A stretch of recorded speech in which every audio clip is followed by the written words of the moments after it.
حضور پرنور صلی اللہ علیہ وسلم کے بعد سیدنا ابو بکر صدیق خلیفہ ہوئے. ابو بکر صدیق کے عہد میں ایک شخص نے دعویٰ کیا میں نبی ہوں. یہ دھندا ویسے بڑا اچھا ہے، نبوت کا دعویٰ کرو، 20 آدمی جمع ہو جاتے ہیں، پاگل بے وقوف. آج کل بہت سے لوگ بے وقوف جمع ہو جاتے ہیں، مارو مرو کاٹو پتھر پھینکو بس توڑو یہ کرو کھمبا اکھاڑو.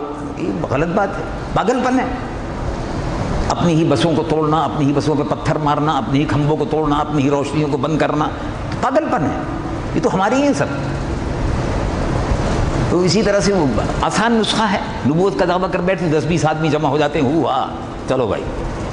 اب وہ آدمی چاہے جمع ہو جائیں کسی بے وقوف کے پیچھے جو لندن سے بکواس کر رہا ہو، بیٹھا ہوا چاروں طرف بیٹھ کے سبحان اللہ سبحان اللہ سبحان اللہ، ایسے بھی بے وقوف ہے، ماشاء اللہ ماشاء اللہ، کیا بات ہے. تو اس قسم کے بے وقوفوں کا مجمع جہاں چاہے لگا لو. یہ تو بندر روڈ کے اوپر بھی جو آدمی کھڑا ہو جاتا ہے نا، ڈگ ڈگ بجا کے کھڑا ہوتا ہے تو 50 آدمی وہاں بھی کھڑے ہو جاتے ہیں. تو کیا خاص بات ہو گئی؟ خاص بات تو نہیں ہوئی، تو ہو جاتے ہیں، جمع ہوتے رہتے. اس کے پیچھے بھی اس کے ساتھ بھی لوگ جمع ہو گئے.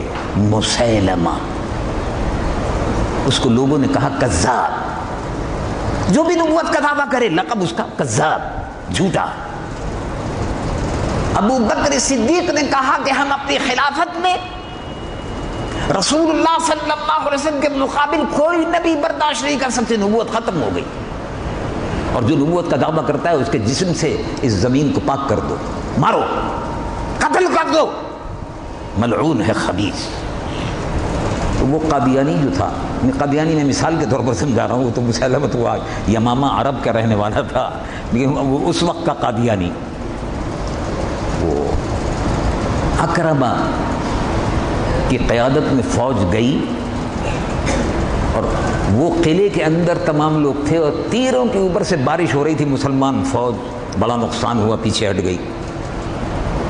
ابو بکر صدیق کو رپورٹ ہوئی رضی اللہ عنہ کہ بڑا نقصان ہوا ہے. کوئی تدبیر سمجھ میں نہیں آئی. ہم لوگ نیچے تھے، وہ لوگ اوپر قلعے پہ تھے، وہاں سے تیروں کی بارش ہو رہی تھی. اب ظاہر ہے اس زمانے میں تو تیروں کی لڑائی ہوا کرتی، تیر اور تلوار. ہاں لشکر بھیج دیجیے. فوراً آپ نے خالد بن ولید کو حکم دیا. خالد بن ولید کا لقب تھا سیف اللہ. حضور نے فرمایا تھا خالد تم سیف اللہ ہو. کیا بات ہے، رسول اللہ کے صحابہ کے قربان جائیے. کیا حضور محبت فرماتے تھے ان سے. کہا اے خالد تم سیف اللہ ہو. سیف اللہ کا مطلب اللہ کی تلوار. خالد تم جاؤ. مسیلمہ کذاب کا 40,000 کا لشکر ہے.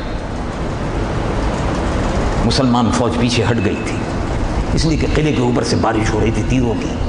ظاہر ہے نقصان ہوا کافی، پیچھے ہٹ گئے. اب انتظار میں ہیں کہ کوئی موقع ملے تو قلعے کے دروازے تک پہنچے. اب قلعے کے دروازے تک پہنچنا مشکل تھا، کسی کے اوپر سے تیروں کی بارش. لیکن جانثار صحابہ تھے.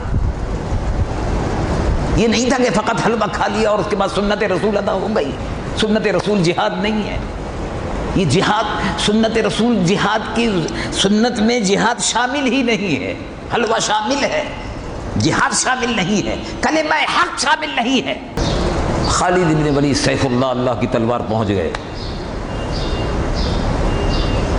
اب جو دیکھا تو تیروں کی بارش ہو رہی ہے. مسلمان فوج ابھی پیچھے تھی. غانی بھی تو بڑا خطرناک معاملہ ہے. ایک صحابی رضی اللہ عنہ وارضہ نے فرمایا امیر محترم، امیر لشکر، سپہ سالار، آپ مجھ کو اجازت دیں. کیا مطلب؟ مطلب یہ ہے کہ آپ مجھ کو کسی طرح سے اوپر پہنچا دیں. اب آپ اندازہ لگائیے، اوپر تو تیر انداز بیٹھے ہوئے ہیں. آپ مجھے اجازت دیجیے میں چڑھ جاؤں. ارے بھائی تیروں میں چھلنی کر دیں گے تجھ کو، بندے خدا کیسے چڑھو گے؟ برا ابن عازب رضی اللہ عنہ مشہور صحابی ہیں. ان کا واقعات تمام جتنے بھی سیر نگار اور جنہوں نے جنگ یمامہ کو کتابوں میں لکھا، ان سب نے اس واقعے کا تذکرہ کیا ہے. دیکھو صحابہ کے کیا پیارے حالات ہیں. ان کا ذکر باعث برکت ہے. کیا کیا رسول اللہ کے صحابہ تھے. کہہ رہے ہیں مجھے کسی طرح سے اوپر چڑھا دو.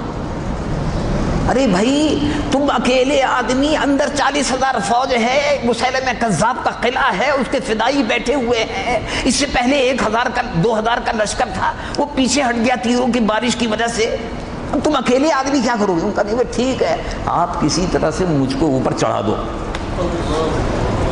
میں ان کو گاجر مولی کی طرح سے کاٹ کے دروازہ کھول دوں گا. برا ابن عازب نے کہا خالد ابن ولید میرے سپہ سالار, میں ضرور ایسا کروں گا. کہا اچھا دیکھ لو جیسے موقع ہو, اگر تم سمجھتے ہو ٹھیک ہے کرو.